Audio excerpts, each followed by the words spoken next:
Hola, ¿qué tal? Bienvenidos nuevamente a su programa Mujeres sin Filtro, el espacio de la franja de opinión del canal Univalle TV que busca posicionar a las mujeres en los distintos medios de comunicación y además en distintos temas de actualidad. Semana tras semana estaremos aquí todos los martes de 9 a 10 de la noche hablando sobre temas realmente que a ustedes y a nosotros también nos interesa. María Inés Narváez los saluda y me place darle la bienvenida a mi compañera de set, Sara Arboleda, como siempre. Sara, ¿cómo estás? Muy bien, María Inés, gracias por ese saludo maravilloso.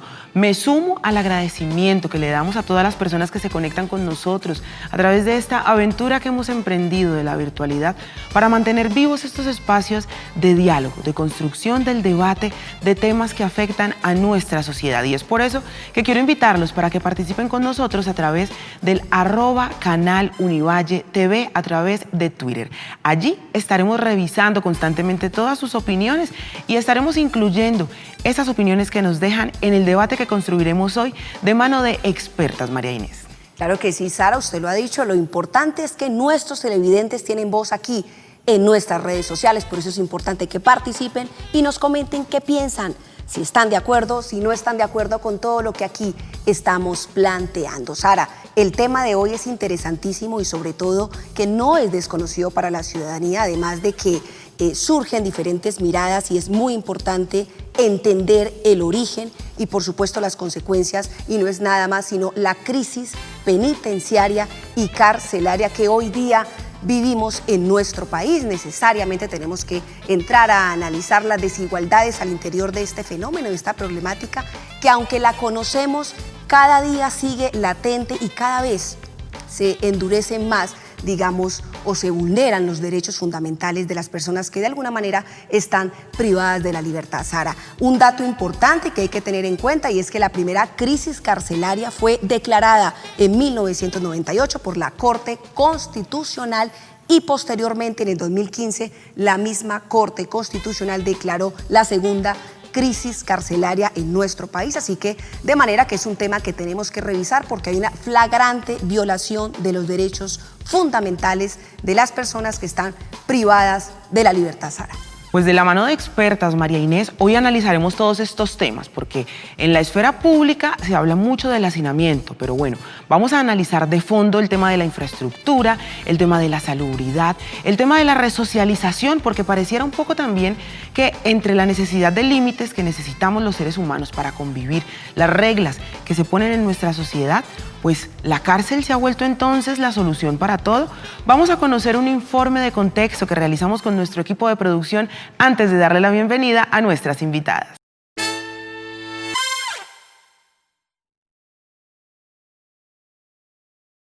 La punición de un determinado delito ha cambiado a lo largo de la historia, debido a las diferentes necesidades políticas, económicas y productivas de la sociedad.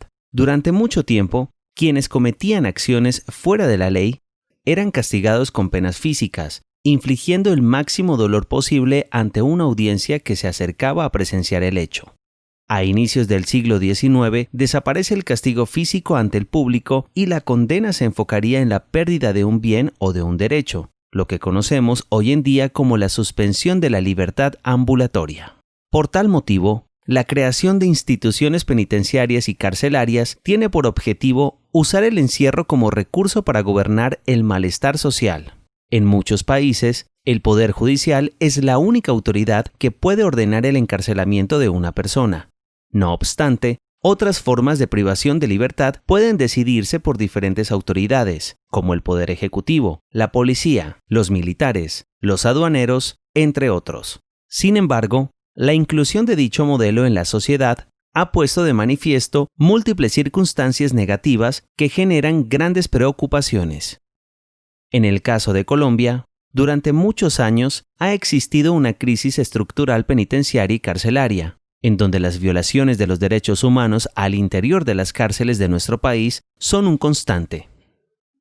Algunas de las problemáticas transversales son la inoperancia del sistema penitenciario progresivo, afectando la falta de programas de estudio y trabajo que permitan a los reclusos reincorporarse a la vida en sociedad, el aumento de personas en los centros de reclusión, presentando así altos niveles de hacinamiento y ahora la coyuntura actual. Según un informe de Indepaz, señala las falencias institucionales del Estado colombiano para afrontar el COVID-19, ya que la fácil propagación del virus en las cárceles debido al hacinamiento se combina con la escasez de elementos de aseo, la precariedad de los sistemas de agua y la imposibilidad del sistema de salud intramural para atender a todos los reclusos que pudieran resultar contagiados. Este tipo de situaciones pone en peligro la vida, seguridad, integridad, salud y dignidad de todos los reclusos que actualmente se encuentran presos en las cárceles del país. Hoy en Mujeres sin Filtro, desigualdades del sistema penitenciario y carcelario en Colombia.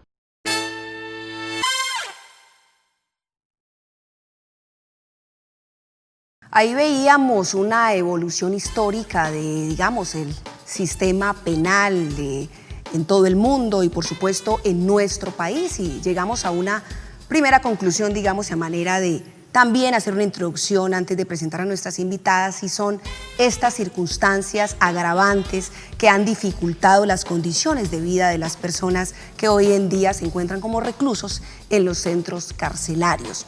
Interesante entonces entrar a mirar las condiciones de salubridad, como lo decía usted, Sara, mirar también los programas de resocialización también, la infraestructura, temas como hacinamiento y temas también como la sostenibilidad del sistema. Digamos que estos los vamos a mirar con nuestras invitadas, presentámoslas y empezamos a hablar del hacinamiento para posteriormente ahondar un poco más en el tema de la infraestructura y el sostenimiento del sistema penal y carcelario en nuestro país. Sara, empezamos con la primera invitada, ¿verdad?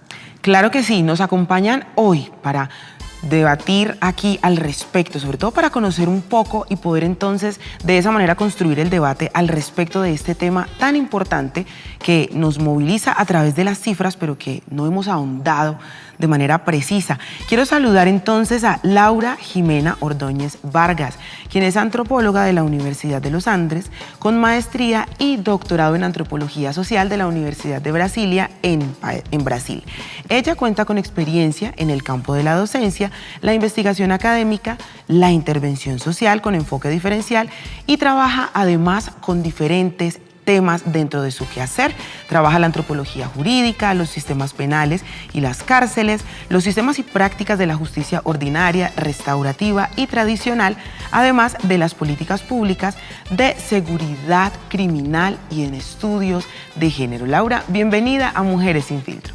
Gracias, Sara. Le damos la bienvenida a Marcela Gutiérrez Quevedo. Ella es directora del Centro de Investigación en Política Criminal Charles Holder de la Cátedra UNESCO y profesora de la Cátedra de Criminología de la Universidad Externado de Colombia. Abogada de la misma universidad, con posgrados en Derecho Penal, Política Criminal y Derechos Humanos en la Universidad de París II y París X, respectivamente. Doctora también, Sara, en Derecho Público de la Universidad de Artois en Francia.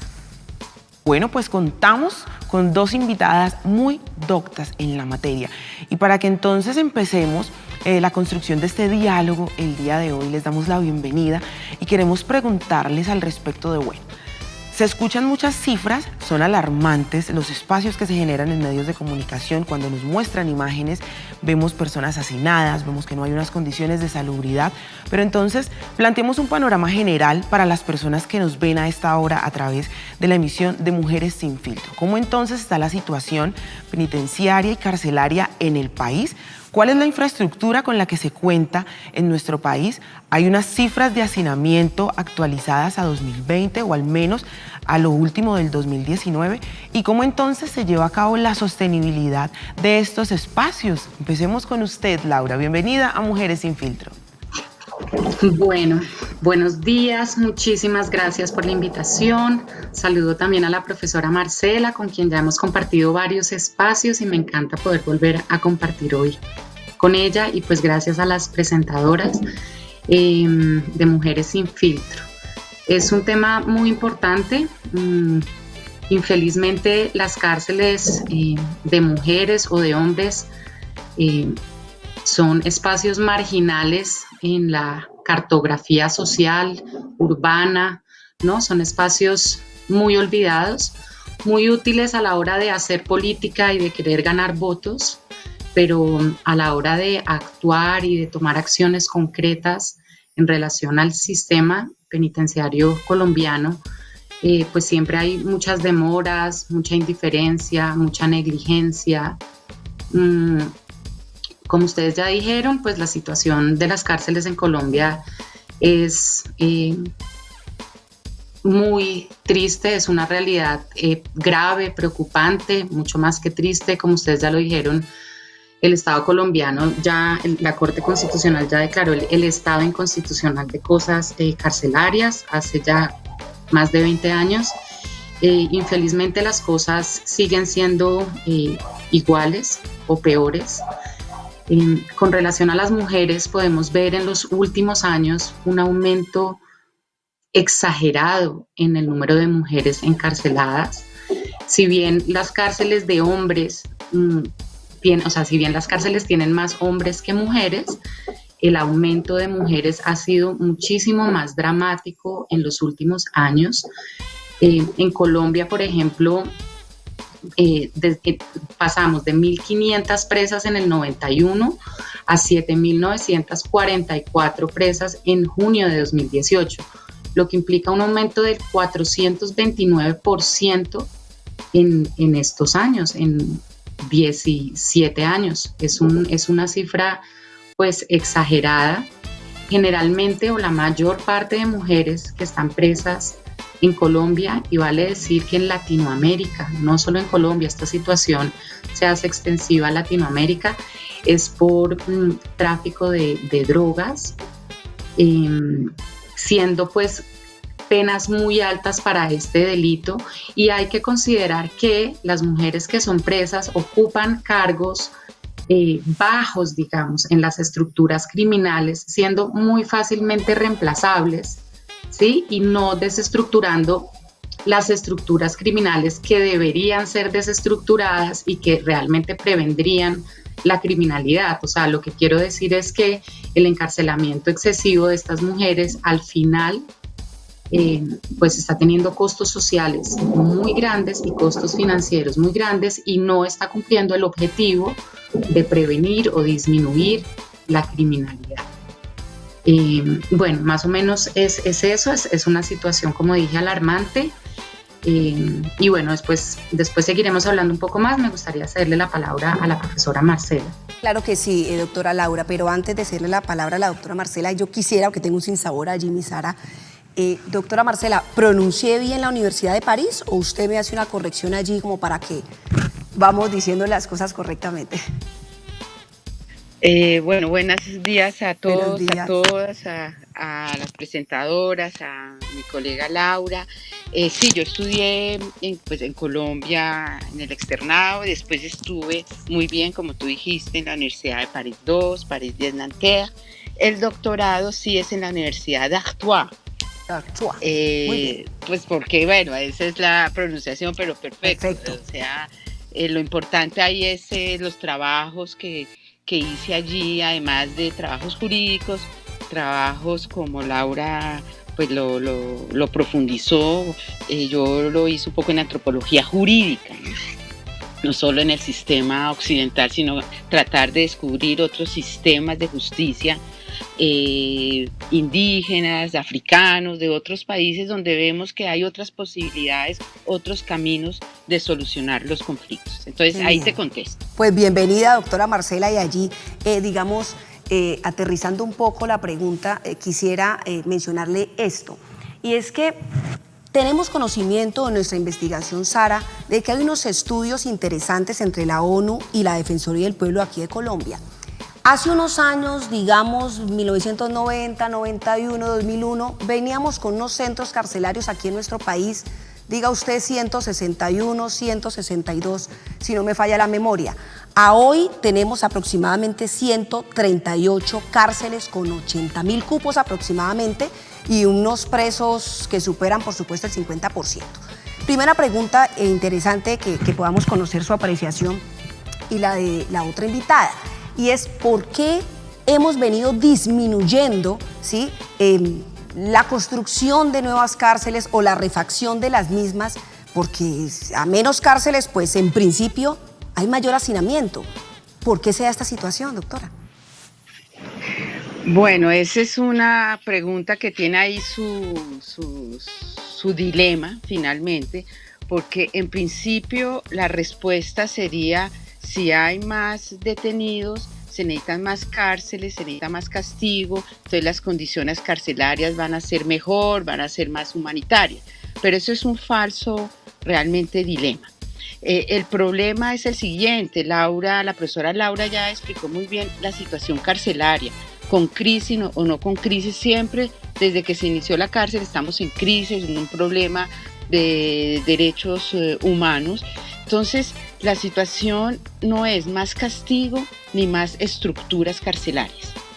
Lo digo en el sentido de que dentro de las investigaciones que hemos hecho, no son teóricas, son trabajos de campo. Nosotros conocemos muy bien las cárceles y conocemos que el problema del castigo en un mundo de encierro no logra nada en perspectiva de ciudadanía, de derechos. No necesitamos más cárceles. Claro, pero entonces el público dirá: pero momento, como hay hacinamiento, entonces ¿cómo hacemos para...? Podríamos, en el 98 la orden de la Corte Constitucional fue construir más cárceles. Se construyeron más cárceles, se llenaron inmediatamente y las condiciones, el empoderamiento, eso que llaman resocialización, no existe en Colombia. Entonces, mi postura, ya la profesora Laura explicó lo que pasa y el informe que ustedes dieron, es que las condiciones carcelarias para hombres, mujeres, diversidad de género, son violatorias. Es un estado de cosas inconstitucional, o sea, una violación sistemática. Entonces, igualmente podemos construir más cárceles y habrán algunas celdas. El problema no solo es de espacio, es si la pregunta sería si el encierro logra crear buenos ciudadanos o ciudadanos empoderados. Entonces, yo creo que el tema fundamental es por qué castigamos tanto. ¿Por qué necesitamos? Ustedes saben que construir cárceles es un buen negocio, como construir edificios, ¿no? Entonces no vamos a meter al negocio de lo que es la construcción carcelaria, privando a la libertad de las personas. Entonces creo que el foco fundamental es por qué tenemos que castigar de esa manera. No estoy diciendo que no tenemos que responsabilizarnos de nuestros actos, de nuestras decisiones. ¿Cómo debemos hacerlo? ¿Con quién? Con el Estado, con la víctima, con la comunidad. Y entonces allí tendríamos que hablar más de un enfoque preventivo, de inclusión, de cómo nuestras comunidades nuestras sociedades son punitivistas. Entonces por eso es la solución a todo la prisión perpetua. Y otras es el dolor, es el sufrimiento, la víctima no recibe nada, el victimario tampoco, ni la sociedad. Entonces, para concluir esta pregunta que tú me haces, es que creo que el enfoque, la reflexión debe ser en cómo nuestras sociedades se están construyendo. Y si sabemos cómo se están construyendo, lo que estamos haciendo hoy es resolver los problemas, lo que se llaman delitos, a través de la cárcel. Y esa no es la solución, porque realmente no se está restableciendo ningún derecho, ni se está construyendo una mejor comunidad. Por ahí. Pues doctora Marcela, muchísimas gracias a usted y a Laura por esa intervención que han dado, porque tenemos entonces ya un panorama sobre el cual vamos a seguir estructurando este diálogo. Y yo sí quisiera que nos quedáramos reflexionando en lo siguiente. Usted hacía ahorita una pregunta que me quedó sonando y es, bueno, ¿por qué castigamos tanto? Necesitamos entonces empezar a reflexionar, como usted decía, al respecto de los mecanismos de resolución de conflictos que estamos generando como sociedad. Sin embargo, en este momento hacemos parte de ese sistema que ha estructurado la penitenciaría como el espacio para la resocialización o para, digamos, purgar esos espacios, digamos, de mal comportamiento dentro de la sociedad. Yo quisiera que ahondáramos un poco para que nuestros televidentes conocieran al respecto de cómo se sostiene entonces, de dónde se gestiona el recurso para la sostenibilidad de los espacios carcelarios, pero además también que, como ya lo empezaba a esbozar la profesora Laura, hablemos un poco de las perspectivas de género y de las desigualdades que se generan en estos espacios. Vamos a ir a un breve corte. No se despeguen, por favor, de sus pantallas y de sus dispositivos, porque ya regresamos aquí a Mujeres sin Filtro.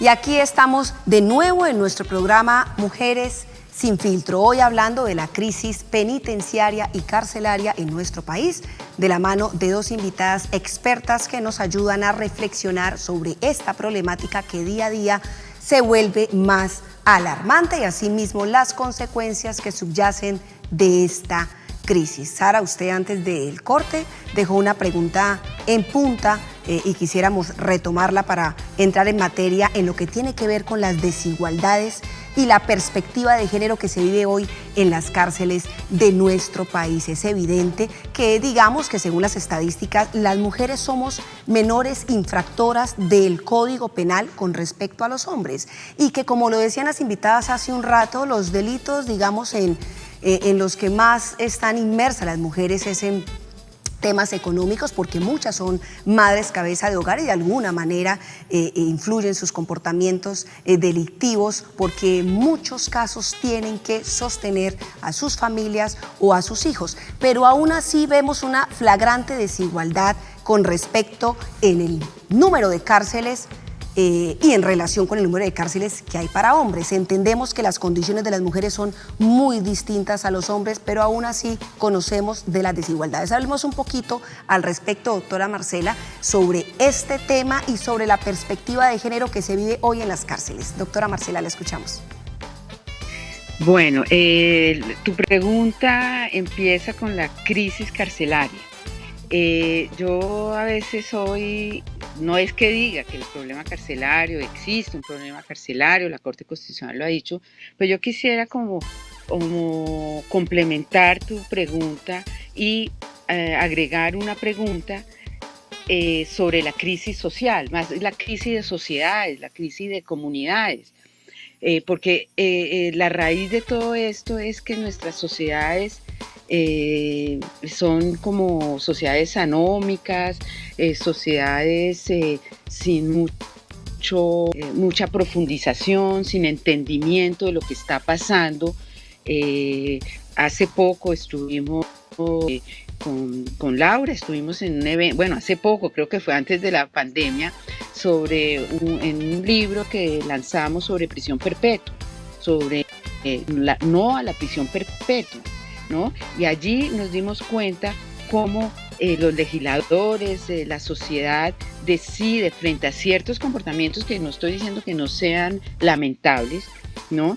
Se decide automáticamente una prisión o prisión perpetua, como casi una pena de muerte, sin saber cuál es la complejidad de los hechos. Yo pregunto al público si imponiendo prisión o prisión perpetua, el caso de, digamos, violencia sexual, que es uno de los más que se habla, un lugar común, es que la prisión perpetua maneja el problema, se entiende cuál es la complejidad, por qué las sociedades estamos con esta problemática. No, se encierran a muchas personas, otras no, y la víctima nunca entiende qué pasó y no hay satisfacción de derechos. Entonces, frente a tu pregunta, yo diría, sí, hay una crisis carcelaria, pero antes de eso hay una crisis no solo de sociedad, sino una crisis de los tomadores de decisión. Los tomadores de decisión no tienen interés en complejizar las cosas, sino en reaccionar de una manera automática a ciertos problemas que a veces son coyunturales, no es que todos los días estén pasando eso, y la mejor manera de reaccionar es prisión o prisión perpetua, ¿no? Entonces, y todos los días siguen pasando cosas. Entonces yo creo que hay un problema de la perspectiva social, política, frente a lo que se está dando en las sociedades, lo que se llaman delitos, nunca los estamos profundizando, no estamos pensando qué pasa. Por ejemplo, las violencias sexuales se dan en las familias. Entonces, prisión perpetua, donde va a profundizar lo que está pasando en las relaciones familiares. No se está pensando en ciertas posturas hegemónicas, patriarcales, nunca. Eso está ahí y eso se queda. Entonces, lo que yo digo, antes de la crisis penitenciaria, creo que tenemos que tratar de ver cómo nuestras sociedades jerárquicas, sin profundización, se están resolviendo. Y lo otro, y termino con esto, tú hablas del problema de perspectiva de género, yo lo voy a ampliar más en el sentido de un problema de discriminación de ciertos grupos, ya sea mujeres, trans, LGBTIQ, afro, todo es un reflejo social, no es un reflejo no es un problema solo penitenciario. Lo digo, un ejemplo de los pueblos indígenas, de miembros del afro en Colombia, que están prisionalizados. Ustedes no se pueden imaginar la situación de los indígenas. Podríamos decir que en ciertos proyectos que nosotros tenemos y otros grupos, algo se está saliendo a la luz, algo se está reivindicando, pero los pueblos afro son los pueblos más abandonados en la sociedad y en el mundo carcelario. Entonces allí vemos que la crisis no es de la institución encierra los problemas, pero no significa que no estén en la sociedad. Entonces tenemos que trabajar más de una manera mucho más profunda, compleja, y tratar de sacar a la luz, evidenciar eso relevante, pero eso no se quiere sacar de una manera diferente desde el punto de vista del derecho penal. Lo que el derecho penal ha hecho es criminalizar, crear un delito penal de discriminación. No es que diga que, bueno, pues sí, hay que evidenciar la discriminación, pero a través del derecho penal no se maneja lo complejo del problema. Yo creo que no ha habido una persona que haya sido prisionalizada por discriminación. Y el problema no es ese, porque el problema es una cuestión cultural, ¿no? Una cuestión etnocéntrica de no querer reconocer al otro en su diferencia. Entonces sí vemos que la cosa, además de lo penitenciario, de sus instituciones, es un problema de todo unas redes sociales que no quieren reconocer al otro en su diferencia. Muchas gracias por esta reflexión. Yo quisiera preguntarle, profesora Laura, ¿qué opina usted al respecto de esto que nos ha planteado la doctora Marcela en medio de esta reflexión? Listo, perfecto. Entonces, a mí me gustaría hablar un poquito más, o sea, retomando lo que dice Marcela, de que al final la cárcel es un reflejo, ¿no?, de lo que pasa en la sociedad, pero también de la desigualdad de género en la sociedad, no solo de género, también de clase, de raza, de etnia, ¿no? Pero la cárcel también es un dispositivo que ayuda a mantener esas desigualdades. Es importante un poquito traer históricamente cómo el género, ¿sí?, es el dispositivo por medio del cual la propia noción de crimen se produce como masculina, ¿sí?, como masculina, negra, pobre y joven, ¿no?, normalizando la idea de que las instituciones masculinas son la regla. Entonces, aquí es importante tener en cuenta que las estructuras carcelarias, desde sus inicios, ¿no?, desde el inicio del castigo moderno, pues está pensada mucho más, o fue pensada siempre mucho más para hombres que para mujeres, ¿sí? Entonces, si las cárceles fueron pensadas para hombres, ¿no?, el crimen como masculino, y para las mujeres, ellas fueron pensadas, su comportamiento no fue pensado inicialmente como criminal, sino más como desviado y como enfermas, ¿no? Entonces, digamos que desde el surgimiento de las prisiones, históricamente, las prisiones eran asociadas o asignadas a los hombres, mientras que los manicomios a las mujeres, ¿no? Las mujeres desviadas eran asociadas con locas, como insanas. Esto también es importante como tenerlo en cuenta, ¿no?, esta historia de las prisiones, porque eso también nos explica el por qué, por ejemplo, los espacios físicos, como ustedes están hablando, la infraestructura, generalmente pues fue pensada para hombres, y vemos en Colombia y en Latinoamérica cómo las cárceles de mujeres, muchas son anexos de las cárceles masculinas o son espacios que son improvisados, ¿no? Para albergar a las mujeres, pero generalmente no son espacios pensados desde el principio para ser centros penitenciarios para mujeres. Estas diferencias, por ejemplo, en la infraestructura, pero también tenemos otro tipo de diferencias por género en el sistema carcelario, es, por ejemplo, que por los mismos crímenes las mujeres pueden recibir a veces penas más altas. También podemos ver pues en el sistema de salud, ¿no? Las mujeres, una de las quejas grandes es que las mujeres no reciben toallas higiénicas, ¿no? Reciben, no sé, 4 toallas higiénicas mensuales, digamos que toda la parte de cuidados de la salud también no están cubiertos. Entonces, quiero entonces reforzar esa idea de que la cárcel expresa esta desigualdad de género que se presenta en la sociedad, pero la cárcel también actúa como un dispositivo que profundiza esas desigualdades.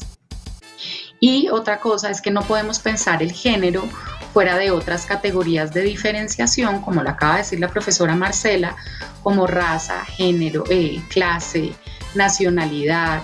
Entonces podemos ver que el perfil de las mujeres presas en Colombia, y de nuevo repito, en Latinoamérica, porque hay una tendencia en Latinoamérica, infelizmente tiende a ser el mismo.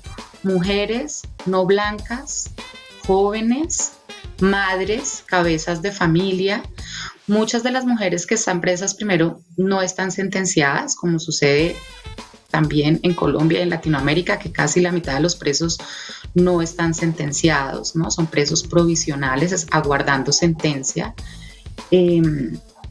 Entonces, bueno, son mujeres, como les digo, cabezas de familia, y muchas veces están allí pues por drogas, son primarias, o sea, muchas de ellas es la primera vez que cometen crímenes, ¿sí? Sin embargo, están siendo juzgadas con una ley de drogas que es muy dura y que ya se ha demostrado, porque como les digo, las cifras lo demuestran, que finalmente los efectos sociales, los daños, los costos sociales que esto genera por las consecuencias, en el sentido que si las mujeres son cabezas de familia y van presas o son privadas de su libertad, pues sus hijos se quedan sin la mamá, y esto muchas veces empieza a crear estos círculos viciosos, ¿no? De que los chicos se institucionalizan, ¿no? Porque les toca empezar a delinquir, digamos que se va volviendo un círculo vicioso y que tiene, de nuevo, como repito, costos sociales enormes, ¿no? Porque si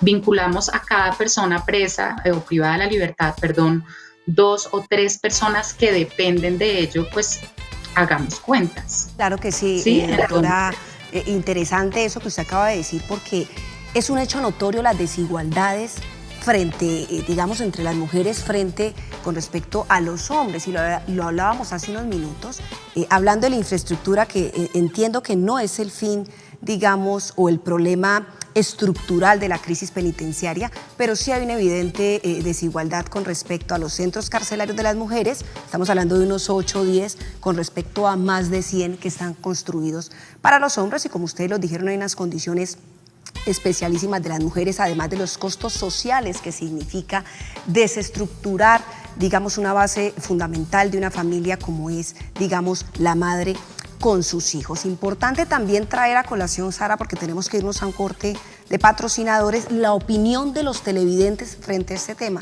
Interesantes también porque hay unas posiciones, digamos, unas encontradas, unas concordantes, pero que finalmente redundan y concluyen en que sí tenemos una alarmante crisis en nuestro sistema penitenciario y carcelario que hay que analizar. Vamos a un corte y cuando volvamos vamos a analizar todas estas interlocuciones que hemos tenido con nuestros televidentes. Volvemos a Mujeres sin Filtro, no se me van.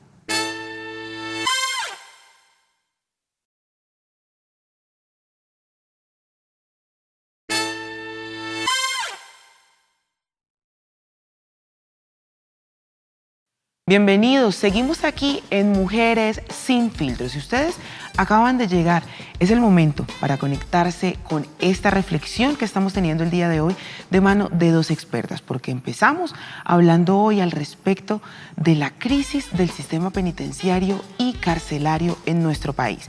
Pero el debate y la reflexión, los aportes dados por nuestras invitadas nos han llevado entonces a preguntarnos si realmente eso solo es el reflejo de la crisis social, de la crisis estructural, de la conformación cultural que tenemos como sociedad y cómo entonces eso se está replicando en espacios como las cárceles de nuestro país, que sin duda alguna pues presentan unas desigualdades en términos de género, de raza, de clase, mejor de etnia, para desligarnos un poco de ese concepto de raza traído desde el trabajo social y desde la antropología, y donde se observa mejor la condición entonces de las personas que pertenecen a grupos étnicos diferenciados. Hoy estamos al lado de expertas como Laura Jimena Ordóñez Vargas, quien es antropóloga de la Universidad de los Andes, con maestría en antropología social de la Universidad de Brasilia en Brasil, al igual que nos acompaña Marcela Gutiérrez Quevedo, quien es directora del Centro de Investigación en Policía Criminal Chay Alder de la Cátedra UNESCO, y es además profesora de Criminología de la Universidad Externado de Colombia. Dos expertas que nos han ayudado a configurar este debate y sobre todo que han puesto sobre la mesa unos elementos que nos permiten reflexionar. Pero es el momento de saber qué están pensando ustedes a través de las redes sociales. Vamos a conocer sus interacciones a través del @canal Univalle TV en Twitter.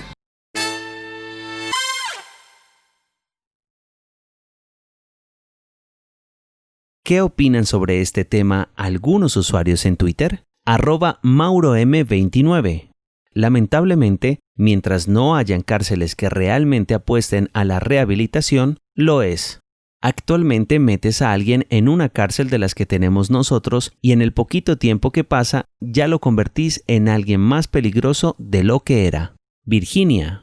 Y hablando de desigualdades, las mujeres reclusas son peor tratadas institucional y socialmente que los hombres reclusos. @Rector Moreno. #Motín.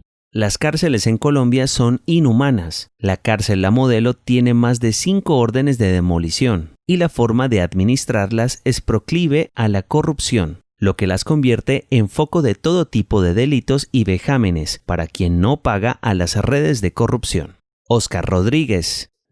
Excarcelar presos es: descongestionar el hacinamiento y condiciones inhumanas en las cárceles es una medida necesaria para delitos menores que no representen peligro y reclusos que por su delicado estado de salud e incapacidad lo ameriten. @minjusticiaco. @impec_colombia. @opinólogo metido. Para los presos en Colombia no hay segundas oportunidades. Los someten a un infierno en cárceles inhumanas. ¿Esperan que de ahí salga una mejor persona? Recuerde seguirnos en nuestras redes sociales. Ahí lo importante de la voz de nuestros televidentes aquí en nuestras redes sociales, porque es importante y ayudan al debate que hoy estamos abordando, la crisis penitenciaria y carcelaria en nuestro país. Sara, quisiera traer a colación un tuit que me parece importantísimo y que queremos compartírselo a nuestras invitadas para que de manera breve conozcamos de parte de ellas su opinión frente a esta manifestación de nuestros televidentes. Y aquí hay uno de Mauro M29 y dice así, abro comillas: lamentablemente, mientras no hayan cárceles que realmente apuesten a la rehabilitación, lo es. Actualmente metes a alguien en una cárcel de las que tenemos nosotros y en el poquito tiempo que pasa ya lo convertís en alguien más peligroso de lo que era. Y es precisamente lo que la doctora Marcela y la doctora Jimena han estado tratando, y es el fin primordial de la pena privativa de la libertad, la rehabilitación de las personas, porque se supone que hay que cambiarle la conducta dentro de la cárcel para que ellos puedan socializarse una vez salgan de allí. Doctora Marcela, ¿qué podemos opinar al respecto? Tenemos allí unos inconvenientes con el audio, hace parte de la aventura de la virtualidad, pero entonces vamos a darle paso a la profesora Laura y pronto retornaremos con la doctora Marcela para conocer su opinión. Profesora Laura, ¿qué opina usted al respecto de este tuit que nos deja nuestro televidente? Bueno, pues es súper importante decir que la resocialización sería una de las finalidades en el derecho penal de la pena privativa de libertad. No obstante, sabemos hace mucho tiempo que esa y las otras finalidades de la pena no se cumplen, las cárceles no la cumplen. Ya lo han dicho varios penalistas, juristas, investigaciones empíricas, ¿no?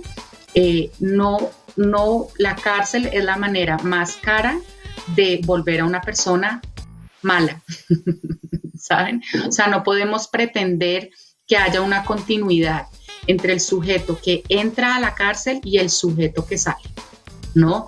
La propia cárcel es un mecanismo y un dispositivo que genera y que produce muchos cambios en las personas y no necesariamente estos cambios van a ser para bien. Como se dice mucho, ¿no? Las cárceles al final terminarían siendo escuelas del crimen.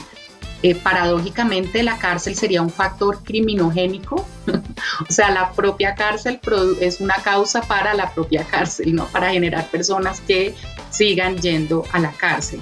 Entonces, la rehabilitación no existe, la rehabilitación es un mito, porque además, si pensamos que cuando las personas salen, tienen el pasado judicial manchado, ¿no? Lo que les cierra muchas posibilidades laborales y posibilidades de la vida en la legalidad, ¿no? Entonces, por eso es que yo les estaba diciendo que si las personas que van a la cárcel ya son las personas históricamente discriminadas, la cárcel se vuelve otro factor de discriminación más que termina de definir esa desigualdad y que le impide, por ejemplo, a los egresos muchas veces entrar en la legalidad, ¿no? O sea, finalmente no hay segundas oportunidades. En este país los programas posegresos son casi que inexistentes. La gente sale de las prisiones con una mano por delante, con otra mano por detrás y con un pasado judicial que, como ya dije, impide y dificulta muchas veces la inserción a un mercado laboral, digamos, legal. No estoy hablando formal porque muchas veces, pues, como dicen, las cárceles hoy en día pueden ser leídas como una forma de dejar la pobreza. Hay autores que hablan de la miseria y finalmente eso es lo que se está volviendo, ¿no? Porque ¿quiénes son los que van a nuestras cárceles? ¿No? Y eso también... Perdón, dale, sí. Continúe con su idea, profesora. Era eso, ¿no? Que eso les impide a las personas poder salir y decir que se resocializaron. O sea, no podemos decir que las cárceles ofrecen una segunda oportunidad. Al contrario. Muchísimas gracias por esa reflexión, porque es muy interesante. Son temas que nos apasionan y quisiéramos tener muchísimo más tiempo, gracias a espacios como este, donde podemos reflexionar al respecto de esto, de la mano de expertas como ustedes. Profesora Marcela, yo quisiera pedirle brevemente también que nos brinde su opinión al respecto de estos aspectos, porque subyace además de lo que nos está hablando la profesora Laura, es el tema también de, bueno, es claro que no hay una resocialización, pero hay unos programas educativos dentro de los centros carcelarios. ¿Contribuyen ellos en algo para que haya al menos un ápice de cambio dentro de la conducta de quienes tienen, digamos, reclusión o privación de libertad? ¿Ya me escuchan? Sí. Perfecto. Le escuchamos, profesor. Bueno, yo en un minuto quisiera decir que yo creo firmemente no en la lucha por más cárcel, no en la lucha por más infraestructura, no es la lucha de estos programas, estas cosas no funcionan para tener a un humano dignamente. Claro que entonces ustedes dirán, ¿entonces qué? Bueno, eso es un proceso poco a poco, hay que ver cómo tenemos menos cárceles y tenemos más. Entonces yo creo que, como lo decía Laura y ustedes las presentadores, eso de resocialización significa entrar a un individuo que cometió algún hecho, a una sociedad que no está funcionando tampoco. Entonces eso es falso, como lo dicen el público. Ahí son instituciones que con corrupción, vale al Estado, cuesta mucho dinero mensual un interno, más o menos pongan de 2 a 3 millones de pesos. Imagínense, 2 veces o 3 veces el salario mínimo. Entonces son instituciones que, ¿por qué la lucha para tener esas instituciones donde los ciudadanos y ciudadanas no salen de una manera empoderada? Entonces, para terminar, yo creo firmemente en la lucha de crear una sociedad, no solo ese problema estructural de exclusión, sino un Estado, una sociedad civil fuerte en que tome decisiones para los ciudadanos, que es lo que nosotros a veces en criminología hablamos, una sociedad restaurativa, una sociedad de inclusión, una sociedad de respeto de derechos humanos.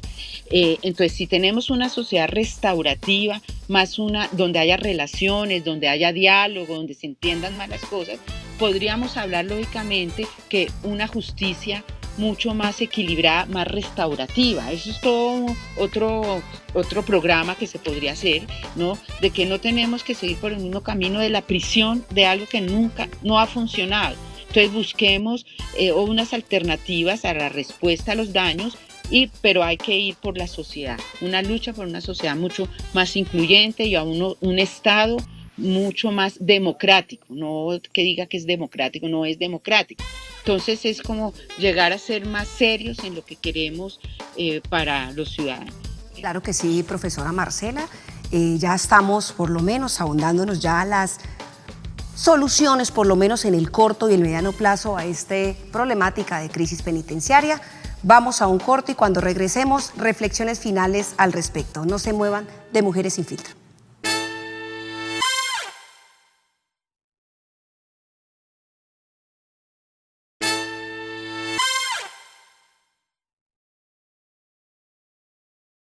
Gracias por continuar con nosotros aquí en Mujeres Sin Filtro. Hoy, como siempre, tratando un tema de interés, de reflexión para la agenda pública, para que estemos todo el tiempo informados y reflexionando al respecto de lo que pasa en nuestra cotidianidad. Estamos mejor, en el bloque final de este espacio de reflexión que hemos propiciado el día de hoy de mano de la profesora Marcela y de la profesora Laura. Y yo quisiera entonces, ya con todo este panorama que tenemos, cuando ya empezamos hablando de una crisis penitenciaria y de una crisis carcelaria, y es necesario entonces centrar nuestra atención en una crisis social, en una crisis cultural. ¿Cuáles son esos posibles futuros, esas medidas, esos mecanismos que podemos generar como sociedad? Y ustedes, desde el ejercicio de la docencia activa, ¿qué posibles futuros ven entonces? En este caso quiero empezar solicitándole a usted, profesora Laura, ¿qué posibles futuros ve usted para la situación que enfrentan las personas privadas de la libertad y para que entonces se genere mejor un ejercicio de prevención más que de contención? Bueno, yo quisiera empezar acá diciendo que tenemos una creencia de que si metemos a la gente a la cárcel, estamos seguros, ¿no? La cárcel de alguna manera da una sensación de seguridad a las personas. Entonces, por eso esa necesidad de que todo lo que no nos sirve, lo que nos estorba, entonces lo metemos a la cárcel. Y no se reflexiona, no se piensa que estas personas van a salir, ¿no? Las personas no se van a quedar en la cárcel toda la vida, las personas van a salir. Y como ya dijimos, no necesariamente van a salir mejor de lo que entramos. Siguiendo un poco pues, la línea de tu pregunta, que cuáles serían los mecanismos, las ideas. Bueno, primero empezar diciendo también que la crisis carcelaria no es actual, o sea, la cárcel nació necesitando ser reformada, la cárcel nace en crisis, ¿no? Entonces también esta idea de que estamos en crisis ahorita, no, estamos en crisis desde siempre. Entonces eso también es importante decirlo. Y yo estoy muy de acuerdo con Marcela, porque también nosotros tendemos a equiparar la pena privativa de libertad en centro carcelario con justicia. Si no hay pena privativa de libertad en cárceles, entonces hay impunidad y no hay justicia. Y esto es una ecuación que tenemos que empezar a desconstruir en nuestra cabeza, en nuestro imaginario colectivo, ¿sí? Porque, como nos lo está mostrando también el proceso de paz, existen otras formas que también nos pueden hablar de justicia o que también son otras formas de hacer y de pensar la justicia, ¿sí?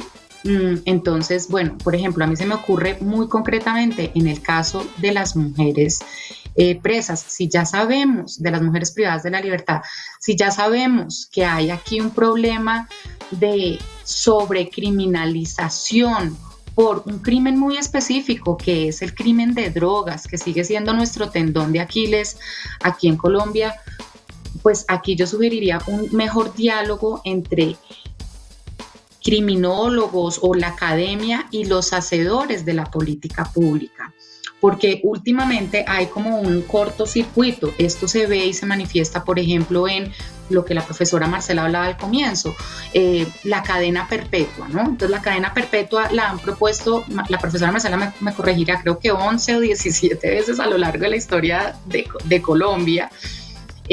Y siempre se cae por inconstitucional, es inconstitucional, hay que cambiar la constitución. Entonces uno dice, piden los laudos, digamos que le piden a los especialistas, y los especialistas dicen por qué no podría ser, por qué no se puede hacer por ejemplo, en el caso, una prisión perpetua, pero los políticos y los hacedores de política pues lo siguen haciendo, ¿no? Siguen batiendo la misma tecla, que sabiendo que ha sido equivocado. Entonces, digamos que propondría un poco un diálogo, ¿no? Un mejor diálogo entre los especialistas, la academia y los hacedores de política, que a veces hay como un cortocircuito ahí que genera pérdida de tiempo y que pues finalmente para eso la gente está estudiando, ¿no? Y hay cifras que lo demuestran. Y hay algo también sobre la justicia restaurativa. Yo también, al igual que la profesora Marcela, estoy en ese emprendimiento, ¿no? De intentar pensar otras formas de hacer justicia que no sean solamente las penas privativas de libertad. Y, por ejemplo, tomando el problema específico de las mujeres que les estaba diciendo que están por drogas, pues si son primarias, ahí la política es muy clara, ¿no? O sea, el deber ser sería muy claro, ¿no?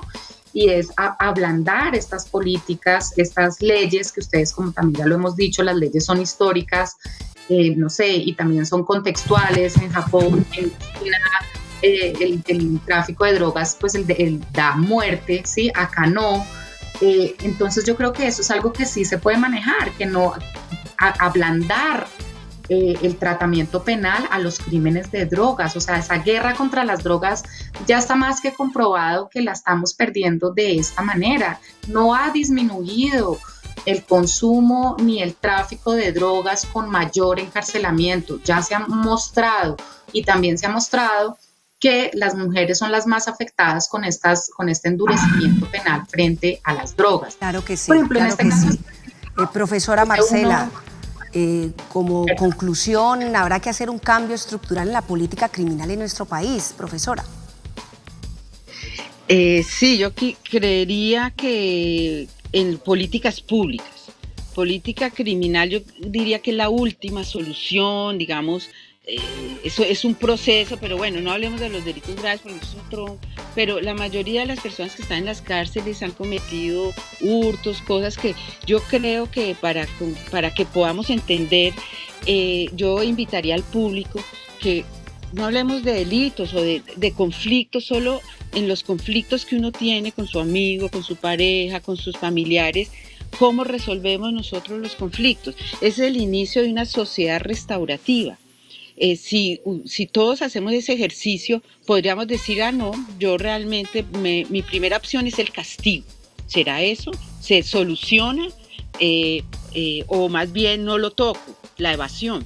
Yo digo, si nosotros nos metemos a comprender los problemas que nosotros, porque es que a nivel macro, a veces esto es muy complejo, muy abstracto, pero a nivel micro, local, mis problemas con el otro.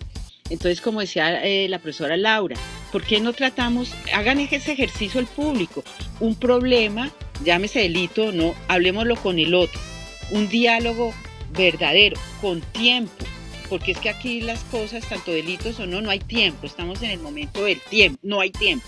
Con tiempo, con escucha, con dignidad y respeto a la diversidad, creo que los problemas se podrían solucionar, podríamos empezar desde nosotros a comprender que es una sociedad restaurativa. De ahí va unido de la mano una justicia restaurativa y eso se va escalando.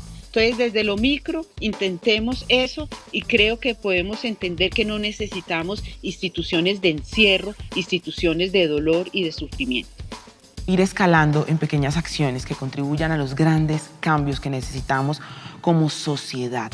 Estamos llegando al final de este gran programa, una reflexión muy interesante la que hemos tenido hoy y embarcados en esta aventura de la virtualidad, pues a veces les pedimos que nos entiendan porque lo hacemos pues con todo el amor, con toda la intención de poder seguir llegando a sus hogares a través de sus dispositivos móviles, de sus televisores, para seguir generando reflexión al respecto de diferentes temas. Les pedimos excusas a nuestras invitadas si en algún momento por temas de audio cortamos sus intervenciones, porque la intención de este espacio es que podamos conocer precisamente, disfrutar de todo ese conocimiento que tienen ustedes y que nos permite a nosotros como presentadoras, pero además a nuestros televidentes poder nutrirse y ampliar sus conocimientos al respecto de los temas que aquí tratamos, María Inés.